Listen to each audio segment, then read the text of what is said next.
Tarihler 26 Temmuz 2021'i gösterirken Fransa'da birçoklarının ismini ilk kez duyduğu ama birkaç yıl içerisinde Galatasaray taraftarının sevgilisi olacak, taraflı tarafsız herkesin beğenisini toplayacak ve belki de en önemlisi Türk futbol tarihinde en yüksek bonservis ödenerek tarihe geçecek olan Sacha Boey, birçok yıldız transferinin aksine sessiz sedasız İstanbul Havalimanı'nda iniş yaptığında kendisini sadece birkaç kulüp yetkilisi karşılamıştı.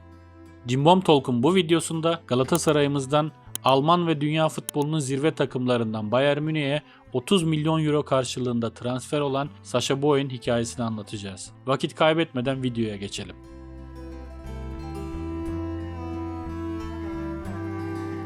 1. Bölüm Fransa Macerası 13 Eylül 2000 yılında Fransa'da Paris'in banliyö şehirlerinden Montreux'de dünyaya gelen Boey, çocuk yaşta futbola ilgi duymaya başlamıştı.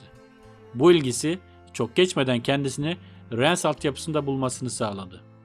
2017 yılında girdiği Rennes altyapısında 2 sezon oynadıktan sonra 2019 yılında Rennes ile profesyonel sözleşme imzaladı.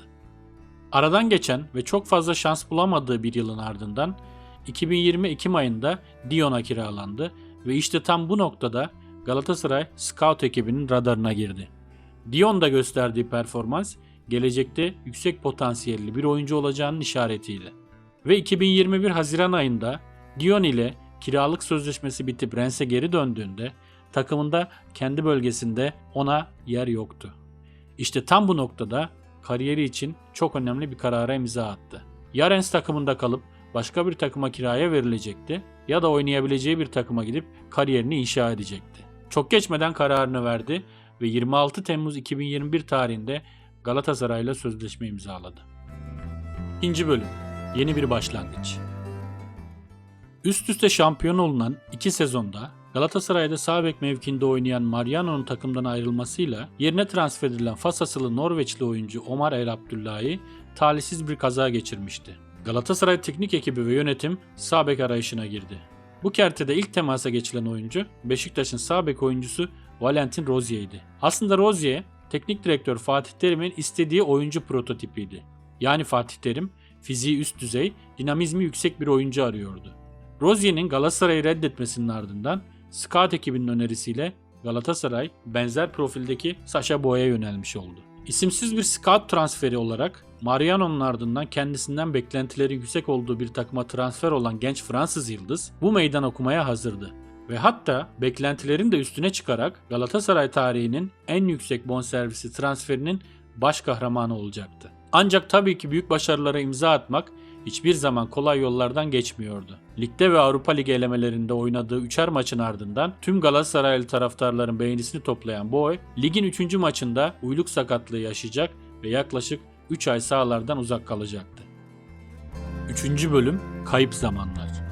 Sakatlığı iyileşip tekrar sahalara döndüğünde Galatasaray yönetimi ve teknik direktör Fatih Terim arasında yaşanan sorunlar, kadrodaki oyuncuların bir takım gibi hareket etmesini engellemiş ve takım içerisinde arkadaşlık, motivasyon gibi unsurlar iyiden iyiye yerini kaosa bırakmıştı. Bu noktada daha önce hiç ülkesi dışına çıkmamış ve büyük umutlarla Türkiye'ye gelmiş, henüz 20 yaşındaki bir gencin yaşaması oldukça doğal olan mental sorunları bu oyda yaşıyordu. Elbette bütün bu sorunlarda kendisine her zaman tam destek veren Fatih Terim'in gidişi ve şampiyonluk yaşamak için geldiği ve bir sonraki sezon Şampiyonlar Ligi'nde oynamayı hedeflediği Galatasaray'ın lige çok erken avlu atması en önemli unsurlardan biriydi. Bütün bunlar yetmezmiş gibi bir de Fatih Terim'in yerine getirilen Guardiola'nın yardımcılığını yapmış Torrent'in Boey için futbolcu değil, gitsin atletizm yapsın sözleri büyük hayalleri olan 20 yaşındaki genç bir oyuncuyu hayata küstürmüştü. 4. Bölüm Yeniden Doğuş. Yeni sezonda yönetimin değişmesi ve takımın başına Okan Buruk'un getirilmesiyle teknik ekip ve yönetim 13. tamamlanan önceki sezonu unutturmak adına değişim için kolları sıvamıştı.